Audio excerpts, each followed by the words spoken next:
Mais uma vez, boa noite, dando continuidade ao nosso vídeo Doutrina da Igreja 2. Estamos comentando a lição 4 da nossa revista da Escola Bíblica Dominical Assim Cremos. Esse vídeo de apoio aos professores da Igreja Metodista Wesleyana de Barra Mares e Morada da Barra.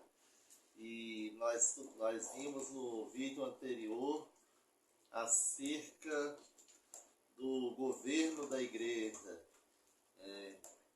o governo Cristo como governo supremo e os oficiais da igreja. E nesse momento nós vamos ver agora acerca da classificação das igrejas na história. Bom, a história do cristianismo, ela é o estudo da religião baseado nos ensinamentos de Jesus de Nazaré. E nós vemos aqui que o cristianismo, a história da igreja, ela se divide em algumas fases, e se nós fôssemos falar detalhadamente sobre cada uma dessas fases, nós teríamos que gastar aqui um tempo muito maior, né? Então, assim, não é o objetivo da aula. Nós não estamos tratando exatamente sobre a história do cristianismo, isso é uma outra matéria. Nós estamos tratando sobre a doutrina da igreja e vamos apenas fazer um resumo acerca da classificação das igrejas na história, né? E, de uma certa forma geral, falar de forma resumida da história do cristianismo. Bom, e aí nós temos algumas igrejas que a revista vem trazendo, algumas classificações da igreja, e a primeira dela é a igreja apostólica, né? Uma fase na história do cristianismo, cerca de 30 depois de Cristo até o ano 300, mais ou menos, aproximadamente, né? O tempo da igreja primitiva, podemos assim dizer, né? Nós temos aí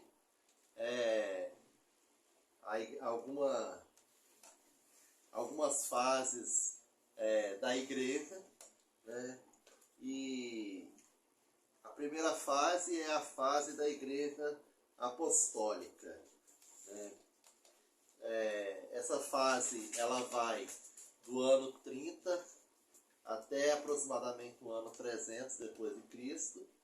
E essa fase da igreja, a fase da igreja primitiva, a igreja apostólica, ela se divide em duas fases, vamos assim dizer. Nós temos aí uma primeira fase no primeiro século, né, da igreja, e você tem aí a segunda fase da igreja primitiva, que é a partir do segundo século da igreja. No primeiro século, nós temos uma igreja teocêntrica, ou seja, uma igreja sem hierarquias, em que o Espírito Santo é o centro da igreja. E você tem os apóstolos, que é a autoridade espiritual, você tem os presbíteros, você tem os diáconos, você tem os profetas, os pastores, os mestres, o bispo, mas não existe ali uma hierarquia, não existe ali alguém maior que alguém, né? Todos estão no mesmo nível, no mesmo patamar, dirigidos pelo Espírito Santo. Esta é a igreja do primeiro século, a igreja primitiva. A partir do segundo século, as coisas já começam a mudar. Depois da morte dos apóstolos, aí a igreja do segundo século, ela já é uma igreja em que começa agora a ter hierarquias. E agora você tem o bispo no centro. O bispo ele é o topo ali da pirâmide. E aí abaixo do bispo você tem os pastores, você tem os presbíteros, os diáconos e por fim os membros. E agora começa uma hierarquia, começa a nascer dentro da igreja primitiva. E aí nós temos a partir do ano 300, o surgimento da Igreja Católica Apostólica Romana. O cristianismo ele mudou depois da conversão do imperador romano Constantino. E Constantino ele legalizou o cristianismo pelo Edito de Milão em 313, e mais tarde, em 325, Constantino imaginou o cristianismo como uma religião que poderia unir o império. E agora você tem a realidade da igreja mudando. Você agora tem o papado, que é quem é o Papa? O Papa ele é o bispo. A princípio existia só um Papa? Não. Todo bispo era um Papa. O bispo da igreja de Antioquia, o bispo da igreja de Roma, ele era um Papa. E a partir do ano 300, haja vista que a sede do império estava em Roma, então a sede da igreja ela também passa para Roma, e agora você tem em Roma a igreja suprema, a igreja mãe, e a igreja com autoridade sobre as demais igrejas. Você tem também o surgimento da adoração a Maria, começa a partir dessa época. Nós temos aí as hierarquias, nós temos o casamento da igreja com o Estado. Bom, o termo católico, ele tem dois sentidos dentro do cristianismo. O primeiro, vindo da sua raiz grega, que significa universal, ou seja, que abrange a todos. E o segundo tem início no século XI, quando houve o primeiro cisma, dividindo a igreja em uma porção ocidental, com sede eclesiástica em Roma, e outra no Oriente. E aí você tem o Papa de Roma, ele vai tomar algumas decisões que a igreja do Oriente não vai concordar, e aí vai acontecer o primeiro cisma significativo por volta do ano 1054 depois de Cristo. E agora você tem a Igreja Católica Apostólica Romana e você tem a Igreja Oriental, que passa a se chamar Igreja Ortodoxa.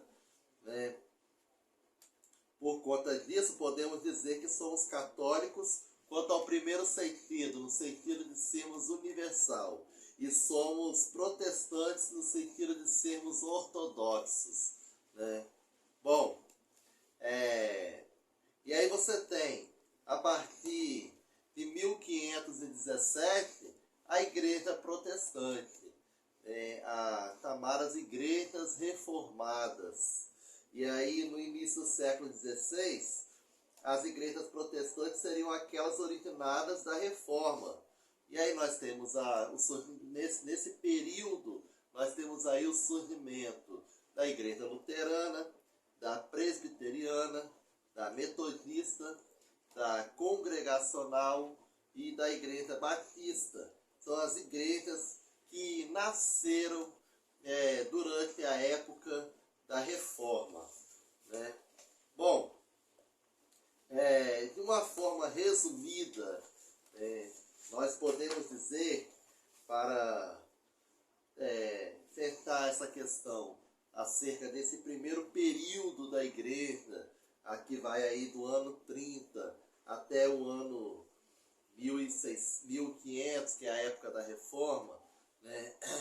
Eu vou ler aqui agora um texto que, na verdade, ele é um resumo de toda a história do cristianismo, de toda essa época, né? Você tem aí algumas fases do cristianismo, como eu disse, né? E do ano 33 ao ano 500 depois de Cristo, durante esse tempo, a igreja ela veio à existência em sua forma visível. Ela ganhou a lealdade professa da maioria da população do Império Romano. As expressões institucionais, elas tomaram formas que, em seus esboços principais, ainda caracterizam as igrejas que muitos dos cristãos são membros. Nesse primeiro tempo aqui, foram escritos os diversos livros, inclusive o Novo Testamento. No entanto, o cristianismo desse tempo, ele não saiu das fronteiras do Império Romano. E a grande maioria da civilização mundial nunca tinha ouvido falar nada a respeito. Isso até o ano 500 depois de Cristo. O cristianismo ele quase virou uma tradição cultural local e foi ameaçado de virar uma fé regional e não universal, né? E as coisas elas mudam a partir do ano 500. Do ano 500 ao ano 950 depois de Cristo, nós podemos dizer que o cristianismo ele sofreu as maiores perdas da história, né? A real vitória pareceu ter se transformado na condenação da igreja. Os árabes de fé islâmica, eles tiraram do cristianismo metade das áreas ganhas até então. Mas a história não era somente de perdas. Novos povos foram trazidos para a fé. E povos foram avançados, desde a Irlanda até a China e desde a Escócia até a Escandinávia. A moral da igreja, no entanto, só caiu, só desceu. Do ano 950 ao ano 1350 depois de Cristo, o que é mais significativo é que desenvolvimentos notáveis ocorreram dentro das igrejas. A fé cristã, ela produziu personalidades destacadas e importantes movimentos no pensamento e na organização, coisas que ajudaram a trazer à existência novas culturas notáveis na Europa Ocidental. E aí você tem, a partir do ano 1350 até o ano de 1500 depois de Cristo, uma nova fase da igreja. E nessa fase, um declínio da igreja foi testemunhado. Muitos territórios foram perdidos, e a desorganização e a corrupção, elas apareceram na igreja. Todavia, esse declínio ele ainda não foi pior do que o declínio de 500 a 950 depois de Cristo. Uma proporção maior do território foi tirada e fortes movimentos surgiram do cristianismo, o que foi indicação de uma vitalidade, né? E aí, a partir do ano de 1500 a 1750, aí já veio o tempo da igreja protestante, já veio o tempo dos nossos reformadores. Foi uma época fantástica, né? Uma série de despertamentos revitalizou e alterou basicamente o cristianismo da Europa Ocidental. O mundo ele entrava numa nova era. Novas culturas estavam sendo emergidas, moldadas por missionários intrépidos. O cristianismo, ele desenvolveu-se de forma mais ampla em todo o mundo, mais do que qualquer outra religião. A partir do ano 1750 até 1815, muitos acontecimentos e movimentos ameaçaram o cristianismo. A queda da Espanha e de Portugal, que eram os campeões da fé anteriormente, os novos movimentos intelectuais e uma sucessão de guerras e revoluções na Europa e nos Estados Unidos tentaram colocar fim no cristianismo, matar a fé. No entanto, foram esses anos mais uma pausa do que uma recessão. Houve poucas perdas e novos movimentos pequenos no início para atrair a atenção geral, e apareceram para levar o cristianismo mais tarde a um nível de vigor ainda mais elevado. Do ano 1815 a 1914 d.C., esse tempo ele apresentou contrastes notáveis. A civilização ocidental, ela dirigia-se para uma nova era. Muitas das forças que estavam moldando essa civilização eram abertamente contra o cristianismo. A fé, ela foi ameaçada. Mas uma nova vida adveio como um dilúvio. O cristianismo, conhecido como protestantismo, que nasceu lá no século XVI, como eu havia falado, em 1517 mais precisamente, o cristianismo foi o elemento integrante das novas nações, que foram criados pelos povos europeus nas Américas e na Australásia. O cristianismo conquistou o cenário total do mundo. Pela primeira vez, o cristianismo penetrou a África. A fé continuou a moldar o Ocidente e teve efeitos de importância variada sobre a cultura para onde foi levada. E aí nós temos, a partir de 1914 até os dias de hoje, um período incompleto que constituiu-se na última divisão da história. A despeito das ameaças colossais e de notáveis perdas, o cristianismo tem avançado. Nunca antes todas as culturas foram tão abaladas. Todavia, pela primeira vez, o cristianismo está se tornando uma religião mundial. Está entrando na vida de mais pessoas do que qualquer outra religião.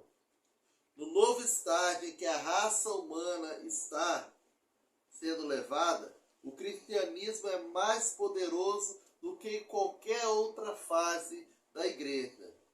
No entanto, de forma alguma dominante.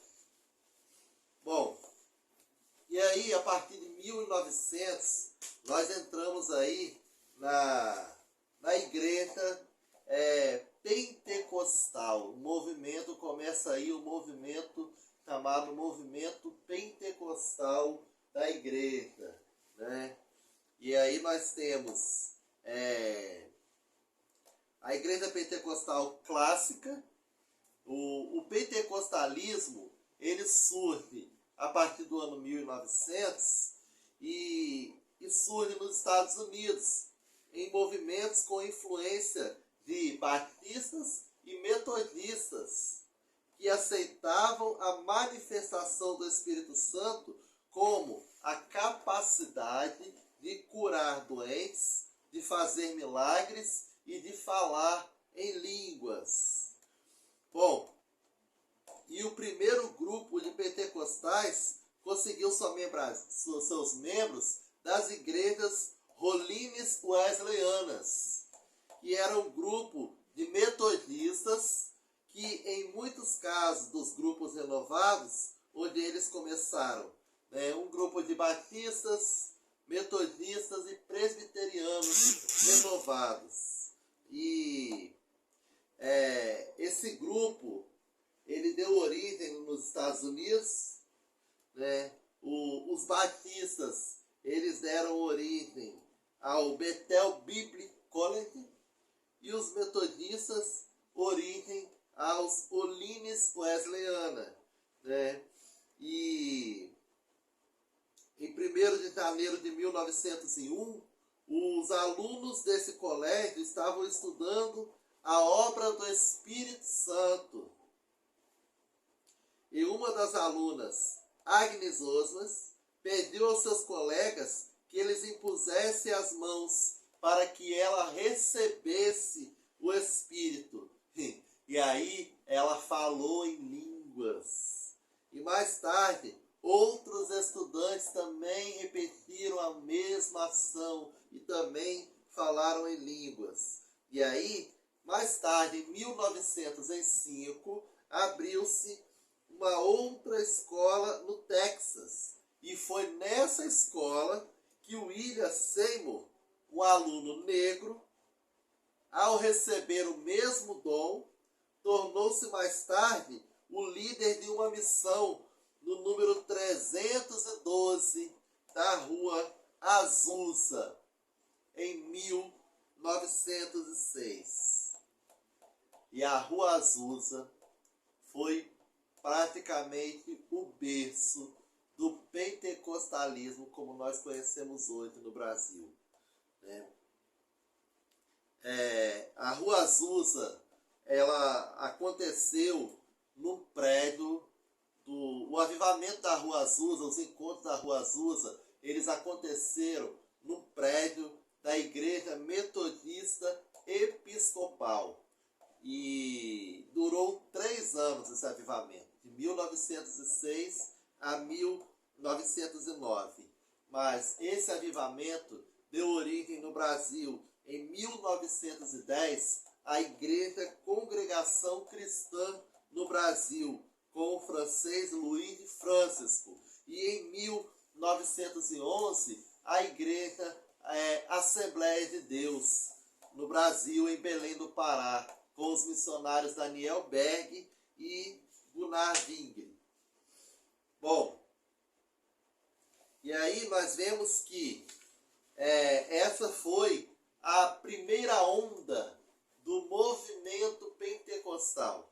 A segunda onda do movimento pentecostal, ela vai acontecer a partir do fim da Segunda Guerra Mundial.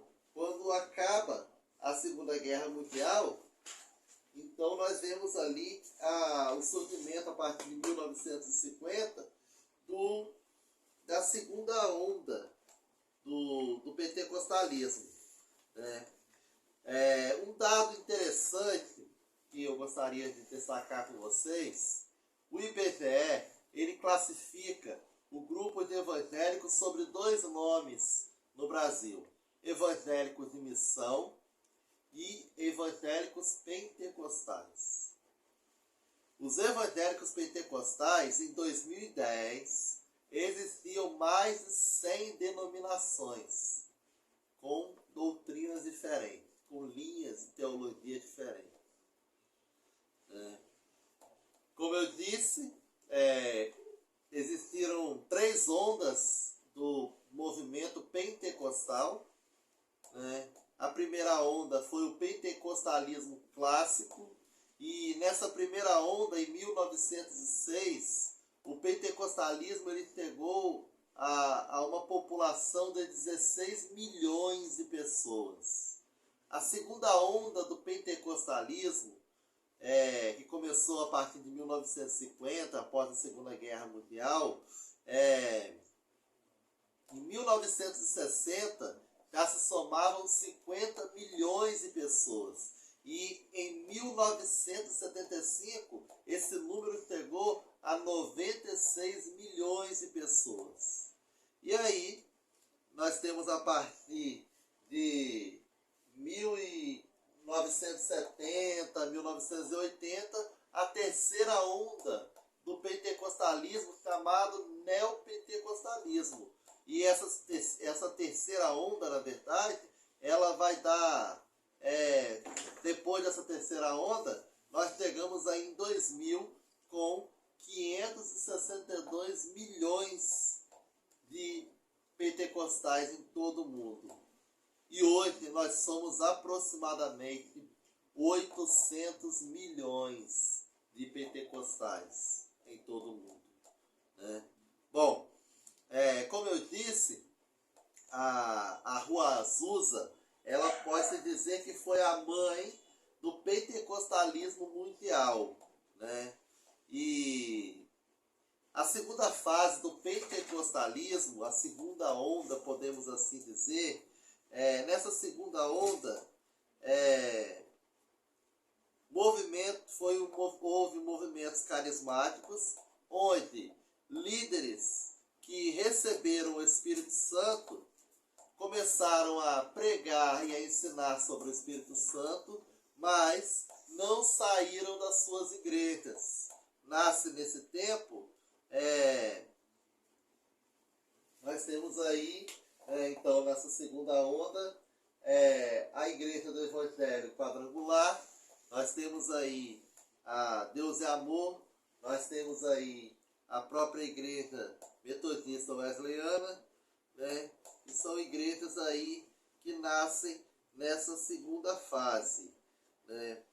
E no movimento neopentecostal, nós temos aí católicos carismáticos, anglicanos carismáticos, protestantes carismáticos, que foram líderes que receberam o Espírito Santo, mas não saíram de suas igrejas.